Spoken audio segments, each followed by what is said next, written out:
सवाल इंडिया का में आपका स्वागत है। मैं हूं संकेत उपाध्याय।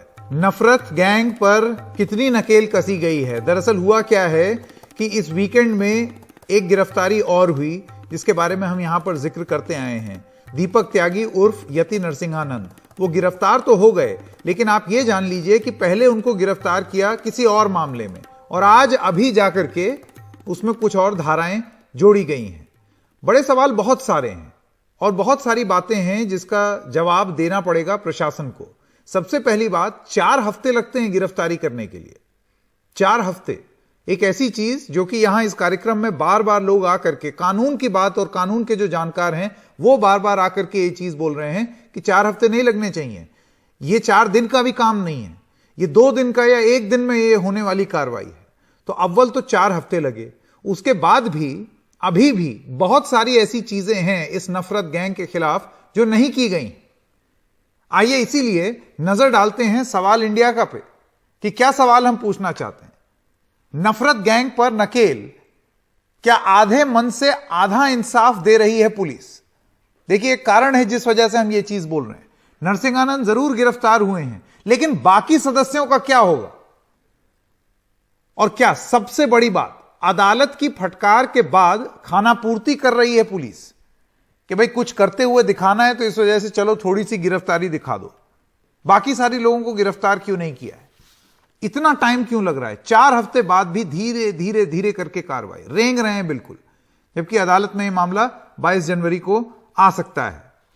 मैं स्वागत करना चाहता हूं साधना भारती, प्रवक्ता हैं कांग्रेस पार्टी के, आलोक वत्स नेता बीजेपी, विकास पांडे बीजेपी समर्थक और पूर्व डीजीपी उत्तर प्रदेश के विक्रम सिंह। अब से कुछ ही देर में विनोद अग्निहोत्री जी भी हमारे साथ जुड़ जाएंगे, वरिष्ठ पत्रकार। मैं सबसे पहले विक्रम सिंह जी आपसे शुरू करना चाहता हूं। एनडीटीवी के कार्यक्रमों में लगातार इस विषय पर आके आपने बार बार इस चीज का जिक्र और उल्लेख किया है कि किस तरीके से यहां पर विलंब हुआ है, देरी हुई है, और अगर कार्रवाई की जाती तो यह कार्रवाई तुरंत की जा सकती थी, 1 या 2 दिन के अंदर अंदर की जाती थी। आज 4 हफ्ते होने आए हैं और उसके बाद भी जो गिरफ्तारी हुई है एकदम रेंग रेंग कर धीरे धीरे गाड़ी पैसेंजर ट्रेन की तरह चल रही है। आप बिल्कुल ठीक कह रहे हैं संकेत जी। जबकि पुलिस का काम और कानून व्यवस्था एक दिशा और एक अनुभूति के आधार पर चलता है, जिसको कहते हैं, हालांकि उपमा गलत हो सकती है, जिसको कहते हैं हंटर की चोट की तरह अगर संदेश कड़ा नहीं गया तो ये मान के चलिए कि इसमें कोई काम होने वाला नहीं है। आपने सही कहा, ये रेंग रेंग करके नहीं, ये बिल्कुल भूखे भेड़िए की शेर की तरह जाकर के इनको गिरफ्त में पहले ही ले लेना चाहिए था। मैंने थाने के 6 रिकॉर्ड आपके सामने प्रस्तुत किए थे जिसमें इनकी गिरफ्तारी पहले ही हो सकती थी। चलिए पहले नहीं की, आप किसी गलतफहमी में हो सकते थे, आपका मतलब थाने वाले, लेकिन उसके बाद जब ये हो रहा था दौरान इनका जो कॉन्क्लेव चल रहा था धर्म संसद, तब हो सकती थी। उसके बाद तो यहां पर तो कह रहे थे ये तो हमारे साथ है, निष्पक्षता कंधे पे हाथ रखकर बड़ी आत्मीयता के साथ जो वार्तालाप हो रहा था, तो संदेश तो ये जा रहा है कि इन्होंने बड़े अनमने ढंग से कार्रवाई की। और वो भी कार्रवाई तब की, अगर आप इस पे गौर करें तो इलेक्शन कमीशन ने जब मॉडल कोड ऑफ कॉन्डक्ट लागू कर दिया तो ये कहने के लिए राज्य सरकार का इसमें कोई लेना देना नहीं है, पुलिस ने स्वप्रेरणा से इसमें कार्रवाई की है। देखिए, इस तरीके से पुलिस का काम नहीं चलता है। पुलिस का काम चलता है निर्भीक होकर के, संविधान के प्रति अपनी जिम्मेदारी समझते हुए, फौरन से पेशतर कानून व्यवस्था और सांप्रदायिक स्थिति जहां विषाक्त हो रही है, फौरन से पेशतर कार्रवाई होनी चाहिए, अन्यथा 0 नंबर मिलेंगे। विक्रम सिंह जी, मैं आपसे यह भी पूछना चाहता हूं, आपने देखा होगा कि यहां सैटरडे में गिरफ्तारी हुई, लेकिन बाद में पता चला वो ये नफरत के मामले में नहीं, वो किसी और मामले में गिरफ्तारी हुई। अब ठीक है, जिस भी आरोप के वो दोषी हैं उसमें अगर उनसे सवाल पूछ रही है पुलिस तो उसके खिलाफ नहीं है, लेकिन बाद में ये चार्जेस और ऐड करना, इसको आप किस तरीके से देखते हैं? इसको मैं इस तरीके से देखता हूं आदरणीय संकेत जी कि जब हम उदार दृष्टिकोण अपनाते हैं तो हम इसको किसी दूसरे मसले में लाकर, जैसे किसी भी शातिर दिमाग के अपराधी की जब गिरफ्तारी होती है तो ये मान के चलिए उसके ऊपर कई केसेस होते हैं, तो उस केस को जिसको जनता की मेमोरी फाइल से उतर जाती है उससे ला करके हम पहले गिरफ्तार करते हैं, फिर बाद में बाकी धाराएं, बाकी केसेस के वारंट हम उसके ऊपर सर्व करते हैं, जिससे कि ये आरोप न लगे कि हमने आपको पहले इस प्रकरण में गिरफ्तार किया। ना, हम ऐसा दुस्साहस नहीं किया, हमने गिरफ्तार किया आपको किसी दूसरे प्रकरण में। बाद में हमारे कृपापूर्ण संज्ञान में यह तथ्य आया कि आप इसमें भी शामिल थे, संलिप्त थे। फिर हमने वो धाराएं आपके ऊपर लगाई बड़े अनमने ढंग से। आपने सही कहा ना, अनमने ढंग से, बड़े ही असमंजस की स्थिति में, किंकर्तव्य विमूढ़ होकर के। तो संदेश तो बिल्कुल स्पष्ट है कि हमने अपनी अनिच्छा, अपनी असहजता और अपनी बिल्कुल निष्पक्षता के ऊपर तो प्रश्न चिन्ह लगा ही दिया। बिल्कुल। आलोक वत्स, मैं आपके पास आना चाहता हूं, ये खाना पूर्ति क्यों हो रही है भाई? बाकी गिरफ्तारियां कहां? खाना पूर्ति कहां हो रही है संकेत जी? उनको गिरफ्तार कर लिया गया 4 हफ्ते बाद, वो भी किसी और धाराओं में, फिर धीरे से कुछ और धारा लगाई, और अभी भी बाकी जो और आरोपी हैं जिन्होंने खुलेआम वहां से नफरत फैलाई, उनके खिलाफ कोई कार्रवाई नहीं। देखिए, धीरे धीरे जितने भी लोग दोषी हैं धीरे सब धीरे? आ जाएंगे एक कानून के। आलोक जी, धीरे धीरे क्यों? अरे देर आए दुरुस्त आए। नहीं, आप ये बहुत हल्के में ले रहे हैं आलोक जी, ये बहुत हल्के में आप बात ले रहे हैं, और ये यही रवैया जो है वो गड़बड़ है। आपको नहीं लगता है कि ये जो जिस हल्केपन से इस बात को लिया जा रहा है उत्तराखंड में, यही तो गड़बड़ है कि देर आए दुरुस्त आए, धीरे धीरे हो जाएगा? मैं आपके पूर्व के डिबेट में संकेत जी बोल चुका हूं कि इसमें डिले हुआ है, ये गलती हुई है कि इसमें डिले हुआ है। हाँ। तो अब उसी बात को कितनी बार दोहराऊं? कम से कम अब आ तो गए वो कानून के दायरे में। अब जो कार्रवाई है वो तो इनके ऊपर होगी ही। गए ना जेल, और भी लोग इस तरीके से जो है सब जाएंगे। नहीं आलोक जी, मुझे ऐसे लग रहा है कि अभी इस देश की जनता को और लोगों को भयंकर रूप से आपका और उत्तराखंड पुलिस का कृतज्ञ और आभारी होना चाहिए कि आपने अपनी असीम अनुकंपा के चलते ये गिरफ्तारियां की। ये देश हाथ जोड़ करके आपके प्रति आभारी हो, कुछ इस तरीके का आपकी बात लग रही है। क्यों? नहीं, क्या ये बात सच नहीं है कि जब अदालत की फटकार पड़नी शुरू हुई तब ये अकल आई है? 4 हफ्ते से कहां थे? वो तो मैंने कहा ना कि इसमें देरी हुई है। अब किन कारणों से हुई है मैं वहां पे था नहीं, लेकिन देरी हुई है, इस बात को तो मैं एडमिट कर रहा हूं। हाँ। इतनी देरी नहीं होनी चाहिए थी। कम से कम 1 वीक के अंदर गिरफ्तार कर लेना चाहिए जी। साधना भारती, देखिए आलोक वत्स जी अभी कह रहे हैं देर आए दुरुस्त आए, कम से कम गिरफ्तार तो हो गए, और क्या चाहते हैं? हम कह रहे हैं देर हो गई, लेकिन ये जो पूरा रवैया है ये किसी से नहीं छुपा है कि ये मामला जब अदालत गया, जब सुप्रीम कोर्ट गया, तब जाकर के कार्रवाई होनी शुरू हुई है। उससे पहले कुछ नहीं हो रहा था। आदरणीय संकेत जी, ये तो मुझे लगता है ये देर आए दुरुस्त आए तो भाजपा के लिए एक ऐसा जुमला हो गया है जो हर जगह मारना पड़ जाता है भाजपाइयों को। कोरोना से लेकर किसानों तक ये देर आए दुरुस्त आए बोलते रह गए, और ये तो ऐसे बोल रहे हैं आलोक जी जैसे इन्होंने पता नहीं कौन सा एहसान कर दिया गिरफ्तार करके, वो भी 4 हफ्तों बाद, उसके बाद दूसरी किसी धारा में। तो भाजपाइयों का क्या है ना, ये पहली बार नहीं है। साध्वी निरंजन ज्योति ने क्या कहा था, रामजादे और क्या जादे कहा था उन्होंने शहजादे की तर्ज पर रामजादे को बना दिया। वो तो बड़ा रामजादा समझती हैं अपने आप को, लेकिन उन्होंने गलत शब्द का उच्चारण कर दिया। केंद्रीय मंत्री हैं, शर्म आनी चाहिए उनको। दूसरा, अनुराग ठाकुर जी ने गोली मारो किस तरह से बोला और क्या शब्दावली का प्रयोग किया। तो ये भाजपाइयों के लिए एक दोहा था कबीरदास जी का कि ऐसी वाणी बोलिए कि मन का आपा खोए और औरन को शीतल करे और आपहु शीतल होए। लेकिन भाजपाइयों का दोहा है कि ऐसी वाणी बोलिए कि जम के झगड़ा होए और लोग बेचारे मरते रहे। भाजपाइयों को क्या मतलब है, बस वोट अपना होए। तो ये वोट की राजनीति है संकेत जी। ये वोट के लिए हिंदू मुसलमान कराते हैं, जाति और धर्म को धंधा बना लेते हैं। और ये वही है यति नरसिंहानंद, जिनको किसी और धारा पे, वो भी कोई धारा अच्छी नहीं है, वो धारा वही है महिलाओं के लिए आपत्तिजनक शब्द, वही धारा जो दयाशंकर सिंह पे लगनी चाहिए थी, जो मायावती जी के लिए अपशब्द कहे, अभद्र टिप्पणी की, और उनकी पत्नी स्वाति सिंह को इन्होंने उपहार में उत्तर प्रदेश के मंत्री का पद थमा दिया। अब वो बात अलग है, जो स्वाति सिंह थी पहले अपने पति के लिए लड़ रही थी, अब अपने पति से उसी सीट, विधानसभा सीट की टिकट के लिए लड़ रही हैं। तो ये भाजपा है, इस भाजपा में लड़ाई झगड़े होते हैं सिर्फ टिकट वोट जी भी हैं। ना ये रामवादी हैं, ना ये कृष्णवादी हैं, ना ये राष्ट्रवादी हैं, ये वोटवादी हैं और ये रावणवादी हैं, और ये उनकी मानसिकता को दिखाता है। और आलोक वत्सी आप जी, आपने कोई एहसान नहीं किया, इनको तो पहले ही गिरफ्तार कर लिया जाना चाहिए था। हमने रायपुर में करके दिखाया ना, कालीचरण की काली जबान सामने आई, गॉडसे को ताली और गांधी को गाली देते हैं। विनोद अग्रहोत्री जी, विनोद जी मैं आपके पास आना चाहता हूं। विनोद जी, एक गिरफ्तारी रेंग रेंग के, दूसरी गिरफ्तारी सुप्रीम कोर्ट में मामला जाने के बाद और रेंग रेंग के, लेकिन यह बात भी तो सच है कि वहां पर सिर्फ यही 2 लोग नहीं थे, वहां पर बहुत सारे लोग थे जिन्होंने ऐसे नफरती बोल बोले हैं कि अगर आप ये नियम लगा रहे हैं गिरफ्तारी का तो फिर सब पर लगाइए।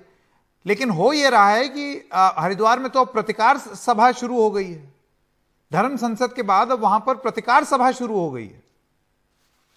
देखिए संकेत जी, विक्रम सिंह जी ने बहुत स्पष्ट तरीके से जो बात कही है मैं उसका समर्थन करता हूं कि पुलिस का रवैया वैसे होना चाहिए था जैसा विक्रम सिंह जी ने कहा कि तुरंत अविलंब गिरफ्तारी होनी चाहिए थी। अब भारतीय जनता पार्टी की दुविधा या असमंजस को देख के मुझे आश्चर्य होता है। अभी कुछ दिनों पहले केशव प्रसाद मौर्य जो उत्तर प्रदेश के उप मुख्यमंत्री है, उनसे ये सवाल पूछा एक संवाददाता ने एक चैनल के, तो किस तरह से भड़क करके उठे और उन्होंने सवाल का जवाब ही नहीं दिया। उन्होंने जवाब देने के बजाय कहा इससे कोई मतलब नहीं है, इसका मैं जवाब नहीं दूंगा और सबको अपनी बात कहने का अधिकार है, सबको अपनी बात रखने का अधिकार है और दूसरे धर्म के लोग इस तरह बात करते हैं तो आप वो इस पर ले गए। यानी इससे आप समझ सकते हैं कि एक उप मुख्यमंत्री उत्तर प्रदेश जैसे राज्य के, उनका जो रवैया था और प्रतिकार सभा से हुई। अभी मैं कहीं सोशल मीडिया पे एक फोटो देख रहा था कि ये नरसिम्हानंद के एक और साथी जो स्वामी हैं, वो जो उस धर्म संसद में वो भी शामिल थे, उनके सामने मुख्यमंत्री जो है धामी साहब जो है वो हाथ जोड़े खड़े हुए, कोई पुराना होगा, कभी गए होंगे उनके दर्शन करने। तो अब ऐसे में कैसे पुलिस कार्यवाही करे, समस्या ये हो जाती है। और मुझे लगता है कि एक कॉमेडियन को, एक हास्य अभिनेता को तो तुरंत आप पकड़ के जेल में डाल देते हैं, और यहाँ जो है पूरा एक ऐसे जोक के लिए कि जो वो क्रैक कर सकता था, एक ऐसा चुटकुला या एक ऐसा लतीफा जो वो सुना सकता था, मतलब अप्रहेंशन में कि ऐसा चुटकुला सुनाएगा, आपने पकड़ लिया।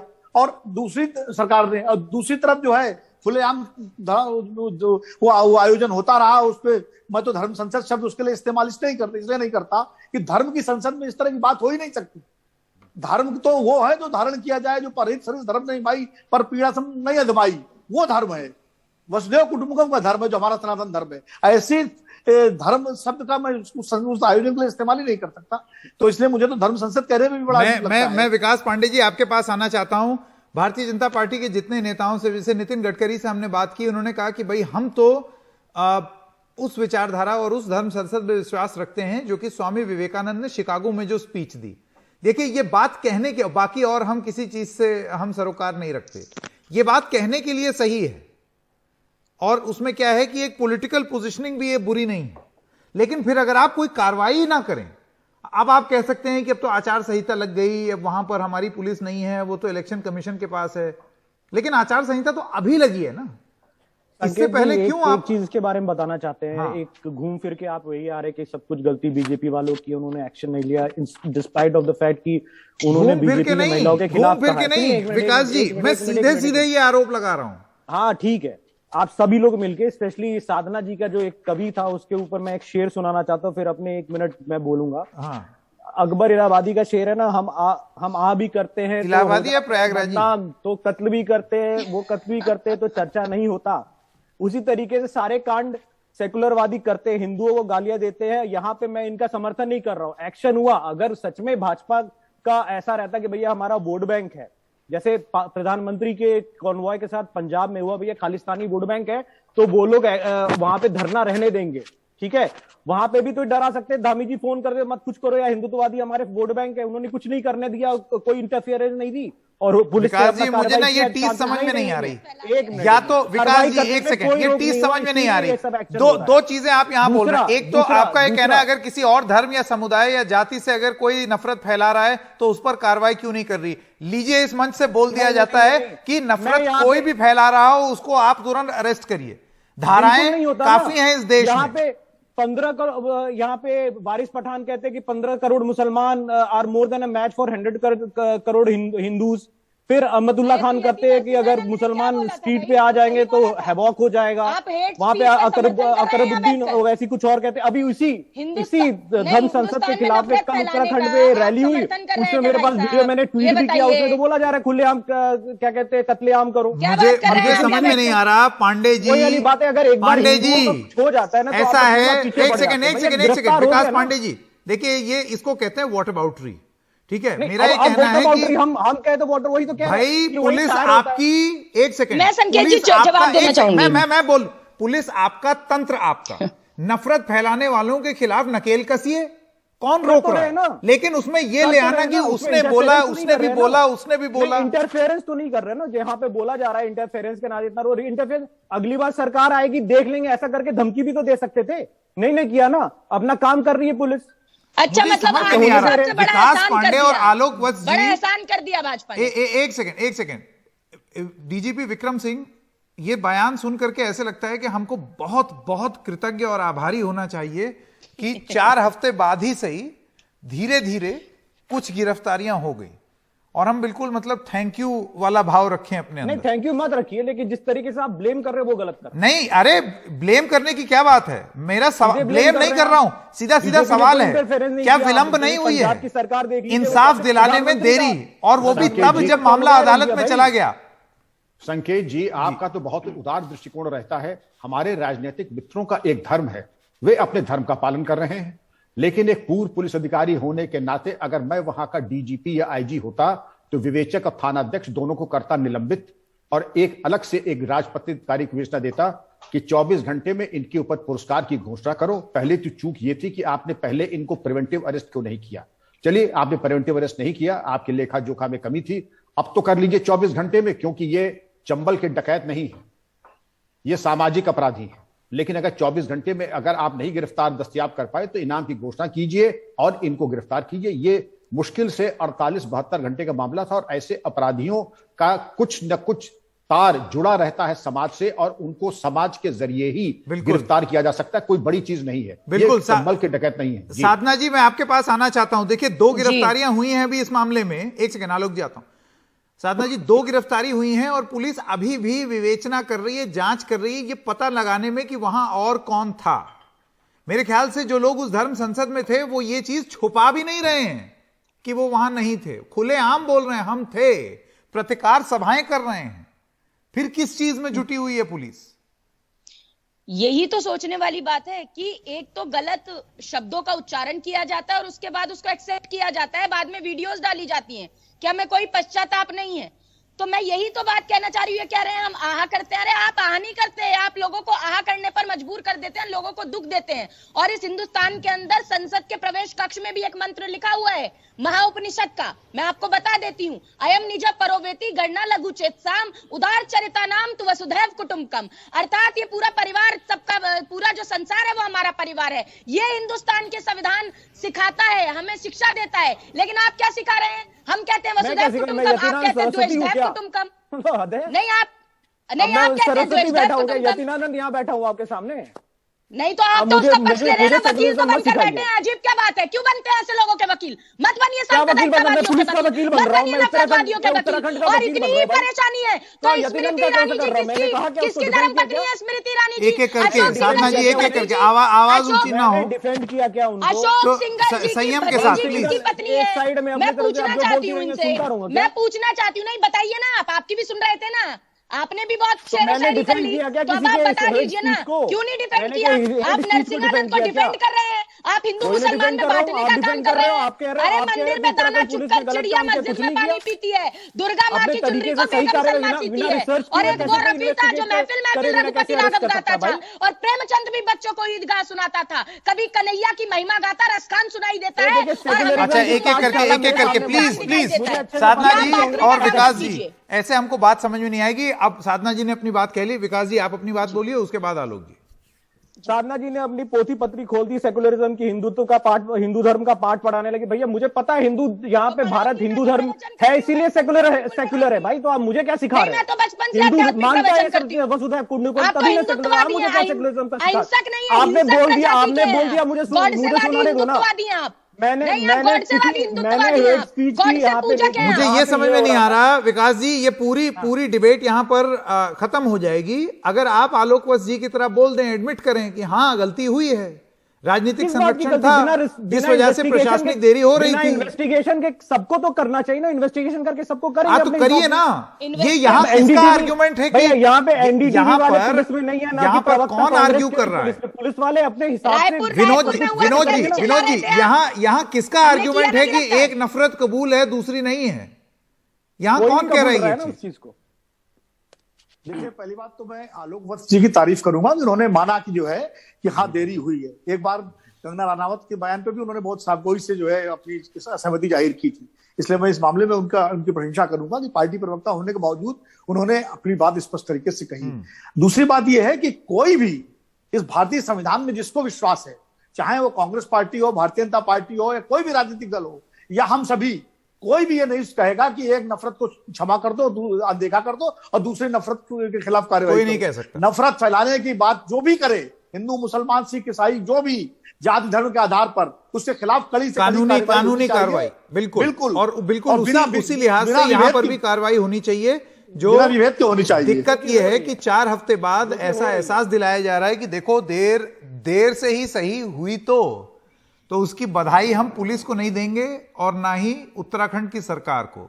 अगर किसी को बधाई देनी है कि जो थोड़ी बहुत कार्रवाई हो रही है तो वो देनी चाहिए अदालत को, क्योंकि ना अदालत होती तो ना ये सख्त कदम उठाए जाते। और अभी भी बहुत सख्त कदम उठाने बाकी हैं। बहुत लोग थे वहां पर जो खुलेआम ये चीज कबूल रहे हैं, बोल रहे हैं हम वहां थे और हम ये चीज बोल रहे थे, लेकिन उनकी गिरफ्तारी नहीं हुई है। एक दीपक त्यागी अरेस्ट हो गया, एक जितेंद्र त्यागी उर्फ वसीम रिजवी अरेस्ट हो गए, बाकियों का क्या। आप सब लोगों का बहुत बहुत धन्यवाद। एक छोटे से ब्रेक के लिए रुक रहे हैं, थोड़ा सा मन हल्का करेंगे ब्रेक के बाद, क्योंकि हमारे साथ जुड़ेंगे अभय कुमार शर्मा और आपकी एक खास एक स्किल सेट है इनके अंदर। क्या है वो आपको बताएंगे ब्रेक के बाद।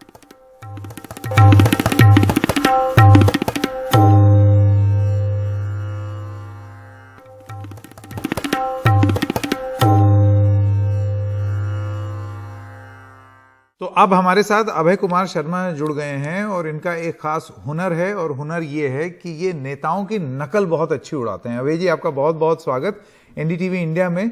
सबसे पहले तो मैं आपसे ये पूछना चाहता हूं कि ये बता, ये हुनर तूने सीखा कहां से? सर, ये मैं बीएचयू में एडमिशन लिया था मैंने, तो फ्रेशर पार्टी में वहां पे मुझे मिमिक्री करने के लिए मैंने इच्छा जताई, तो मुझे मेरे सीनियर्स ने मंच दिया। बीएचयू में एक आचार्य नरेंद्र देव हॉस्टल है सोशल साइंस फैकल्टी का, तो वहां पर मैंने पहली बार मिमिक्री की तो लोगों ने काफी अप्रिशिएट किया। और उसके बाद बीएचयू का एक युवा महोत्सव होता है स्पंदन, वहां पे मुझे काफी लोगों ने प्रशंसा, मेरी तारीफ की, मेरे टैलेंट की, तो मुझे लगा कि शायद इसमें कुछ ना कुछ बात है और हम कुछ कर सकते हैं। मैंने आपके वीडियो देखे हैं जिसमें आप बहुत सारे लोगों के, तो यूपी का चुनावी मौसम है, लेकिन ये वीडियो मैंने आपके देखे थे जब आपने नीतीश और लालू की भी मिमिक्री की थी। तो एक एक करके मैं नाम लेता रहूंगा और आप वो मिमिक्री शुरू कीजिएगा। सबसे पहले नीतीश कुमार। भाई बहुत अच्छा, एनडीटीवी पर तो हम लोग को भरोसा ही है। एकमात्र आवाज है जो हम लोग को सजग करता है। तो कहीं ना कहीं उत्तर प्रदेश में अगर चुनाव की बात है तो भले भूमिका नहीं है लेकिन नजर रखते हैं। जब भी अवसर मिलेगा तो उसका लाभ उठाया जाएगा। बहुत बढ़िया। तो ये तो नीतीश बाबू हो गए। अब लालू प्रसाद यादव। देखिए, पूरी तरह से हमको ब्लॉक कर दिया है लोग। Akhilesh is my relative. हम जाना चाह रहे थे लेकिन एकदम तबाह कर दिया है लोग। प्रधानमंत्री बड़े नरेंद्र मोदी तो साजिद यादव को फोड़ो। अरे मोदी जी, यादव को जब भैंस नहीं पटक सकी, नरेंद्र मोदी पटक देगा। बहुत बढ़िया, बहुत बढ़िया। अब आते हैं उत्तर प्रदेश पे। पहले शुरू करते हैं अखिलेश यादव से। क्या कह रहे हैं इन्होंने? हमारे एक्सप्रेसवे को नकारा है। कह रहे हैं युवाओं को हम टैबलेट दे रहे हैं। अरे बांटना है तो लैपटॉप बांटिए, लेकिन लैपटॉप नहीं दे पा रहे हैं, रोजगार नहीं दे पा रहे हैं, किसानों को उनके गन्ने का बकाया नहीं दे पा रहे हैं। इस बार पब्लिक बदलाव चाह रही है जो सिंपल है, और वो भी बदलाव चाह रही हैं जो डिंपल है। अब आइए अखिलेश जी के जो पिताजी हैं, जो नेताजी हैं, मुलायम सिंह यादव। हवा उत्तर प्रदेश, हवा लंका रामपाल, हवा शिवपाल, हम चाह हवा लंका मुख्यमंत्री बन, हमका फिर समाजवादी अध्यक्ष, हम फिर अध्यक्ष बन, हमारे लंका मुख्यमंत्री बन, ये हमारा। बहुत बढ़िया, बहुत बढ़िया। आइए अब बात करते हैं राजनाथ सिंह की। निश्चित तौर पर देखिए, उत्तर प्रदेश की बात है तो हमारी जिम्मेदारी भी बड़ी है, लेकिन जिम्मेदारी के साथ साथ अब मैं समझता हूं कि कुर्सी भी बड़ी होनी चाहिए। मैंने जिम्मेदारी संभाली है उत्तर प्रदेश की, तो मेरे पास भी अनुभव है, कोई कमी नहीं। बहुत ही बढ़िया, बहुत ही बढ़िया। मुझे ऐसे लग रहा था जैसे राजनाथ सिंह जी यहीं बैठे हुए हैं। अब उत्तर प्रदेश के मुख्यमंत्री योगी आदित्यनाथ पूरी तरह से उत्तर प्रदेश को शिक्षित और सुरक्षित करने के लिए हमारी भारतीय जनता पार्टी की सरकार लगातार कार्य कर रही है। और हमने चाहे नारी की सुरक्षा की बात हो या फिर सशक्तिकरण की बात हो, पूरी तरह से, चाहे महिलाओं में थाने में उनकी नियुक्ति की बात हो, मिशन शक्ति के तहत हमारी सरकार ने लगातार कार्य किया है। और आप मीडिया के लोग अगर उत्तर प्रदेश में आएंगे तो आपको परिवर्तन दिखाई देगा। बनारस में पहले गलियां हुआ करती थी, लेकिन माननीय प्रधानमंत्री जी के मार्गदर्शन में हमने गलियारा बनाने का भी कार्य किया है। बहुत ही बढ़िया, बहुत ही बढ़िया, एकदम बिल्कुल हूबहू। और अब शो स्टॉपर लास्ट के लिए रखा है प्रधानमंत्री नरेंद्र मोदी। भारत माता की, भारत माता की।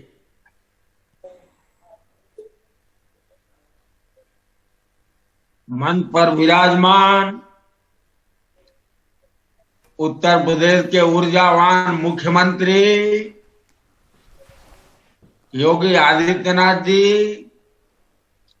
भारतीय जनता पार्टी के राष्ट्रीय अध्यक्ष श्रीमान नड्डा जी एवं विशाल संख्या में पधारे हुए मेरे प्यारे भाइयों और बहनों,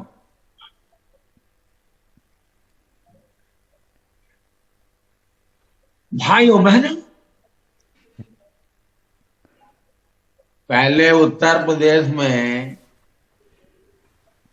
आप मुझे बताइए, क्या सामान्य आदमी के पास रोजी रोजगार हुआ करता था क्या? क्या नगद नारायण के बिना कोई काम बनता था क्या? लेकिन योगी जी के नेतृत्व में अब उत्तर प्रदेश में जो भारतीय जनता पार्टी की सरकार है, इसमें जनता के भलाई के लिए लगातार काम हो रहा है। और तो और 3 नए कार्यक्रम भी चलाए जाने हैं। प्रधानमंत्री प्रियतम प्रोत्साहन प्रोग्राम, प्यार करने वाले हर एक युवा को सरकार 500 रुपए महीने का भत्ता देने जा रही है। अब इसे किसी को क्या तकलीफ हो सकती है भाई? दूसरी योजना है प्रधानमंत्री मासूका मदद योजना। हर एक युवती को सरकार 1000 रुपया देने जा रही है। बहुत से लोग ऐसे भी होते हैं जिनका उम्र तो बढ़ रही होती है लेकिन विवाह नहीं हो पाता, उनकी भी चिंता हम कर रहे हैं। इसके लिए योजना है अटल कंवारा कल्याण कार्यक्रम। ऐसे सभी कंवारे लोगों का नमो ऐप पर और माई जीओवी ऐप पर रजिस्ट्रेशन करा करके उनके विवाह कराने का कार्य किया जाएगा, ऐसा मेरा विश्वास है। आप मुझे बताइए, योजनाओं का लाभ उत्तर प्रदेश के नौजवान को मिलना चाहिए कि नहीं मिलना चाहिए? मिलना चाहिए। ये योजनाएं लागू होनी चाहिए कि नहीं होनी चाहिए? बिल्कुल होनी चाहिए, बिल्कुल होनी चाहिए ना। हाँ वंदे। बहुत ही बढ़िया अभय जी, आज मुझे मालूम नहीं मैं इतना कब हंसा होऊंगा पिछली बार, बट बहुत बहुत बहुत धन्यवाद यहां आने के लिए और एक साथ इतने सारे नेताओं की रैली हमको सुनाने के लिए। बहुत बहुत शुक्रिया। एनडीटीवी जुआ पे सच दिल में इंडिया के टैगलाइन के साथ इस देश में एक बहुत अच्छी भूमिका निभा रहा है, तो मैं आपको भी बहुत धन्यवाद, बहुत शुभकामनाएं और बधाई देता हूं। और बाकी चूंकि बनारस में एक हम लोगों का दृष्टिबाधितों का विद्यालय था जहां से हमने पढ़ाई की थी, वह विद्यालय उसका आकार छोटा कर दिया गया है, उसके लिए भी हम लोग लगातार संघर्ष करते रहे। तो मैं अब यही मेरी इच्छा है कि उस स्कूल के लिए कुछ हो। बिल्कुल बिल्कुल, जो आवाज उठा सकते हैं हम अपनी तरफ से जरूर उठाएंगे। और अभय जी बहुत बहुत बहुत धन्यवाद आपका एनडीटीवी से जुड़ने के लिए। एक छोटे से ब्रेक के लिए रुक रहे हैं, खबरें जारी रहेंगी।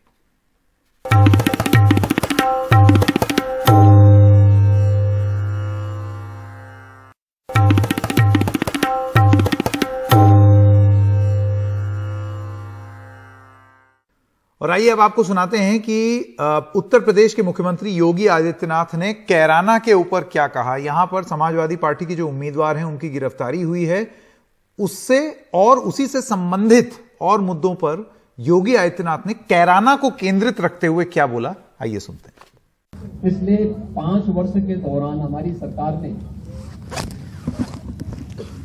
जिन पेशेवर अपराधियों को और गुंडों के मन में भय पैदा किया था, जनता को भयमुक्त वातावरण दिया था, आज समाजवादी पार्टी का चेहरा एक बार फिर से सबके सामने आ चुका है।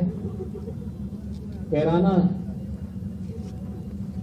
से लेकर के बुलंदशहर, स्याना और लोनी पर जो चेहरे समाजवादी पार्टी के सामने आए हैं, कोई कैराना हिंदू व्यापारियों के पलायन के लिए जिम्मेदार अपराधियों को, मुजफ्फरनगर के बंकों के अपराधियों को और पेशेवर हिस्ट्री सीटर को अपना कैंडिडेट बना करके समाजवादी पार्टी ने अपने वास्तविक चरित्र को एक बार फिर से प्रदेश के सामने, देश के सामने प्रस्तुत कर दिया है कि प्रदेश के बारे में उनकी मंशा क्या है।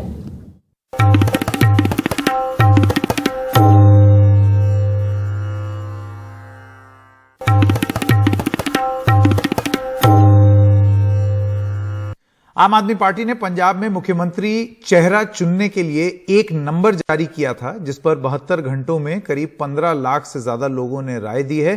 करीब 7 लाख लोगों ने कॉल, 5.5 लाख लोगों से ज्यादा ने व्हाट्सएप और 1.5 लाख लोगों ने वॉइस मैसेज और 1.5 लाख लोगों ने ही टेक्स्ट मैसेज के जरिए अपनी राय दी।